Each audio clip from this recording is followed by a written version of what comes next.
The biggest thing for me is that my class no longer rely on me. I used to pick things that were important and then teach it to everyone in a sequence of lessons. Whether the students had already learnt it or had learnt it and needed to move on didn't really cross my mind. I just went through each lesson as I had planned. With the class website, students kind of became more active participants in their learning. Their learning became more visible. They could see what they were good at, what they weren't good at, and what they needed to work on. They then chose what they wanted to work on, and the website provided them with a range of tools that helped them learn that chosen area. I then step in wherever needed to help them progress. I used to hear the word facilitator all the time, but I think this learning website has really helped me become just that. I help them progress where they're trying to progress rather than tell them what to do and how to do it. I think a learning site provides so many tools that can be used to best match the learning outcome. As a teacher, choosing the most appropriate one really increases engagement and motivation, and in turn that improves progress.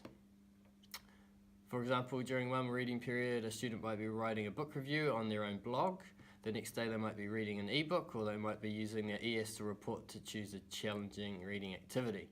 In saying that, a learning website is not always suitable, and that's important to remember too. Your website is just one of many tools that can be used to meet the learning outcome. If it doesn't fit the learning outcome, then it shouldn't be used, and that's okay as well.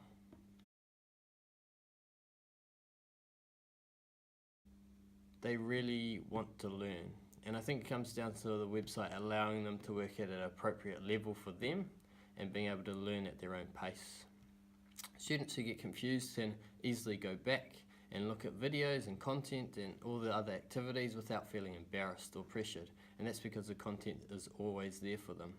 Once they grasp the concept, then they can move on, rather than being told to move on or just moving on because they're feeling left behind.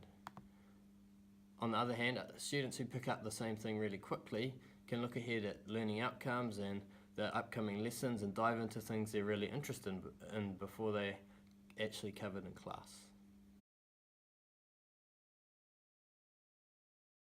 It does actually take a lot of time and effort to get everything on your website, but once it's on there, it's really worth it, and it's on there for good.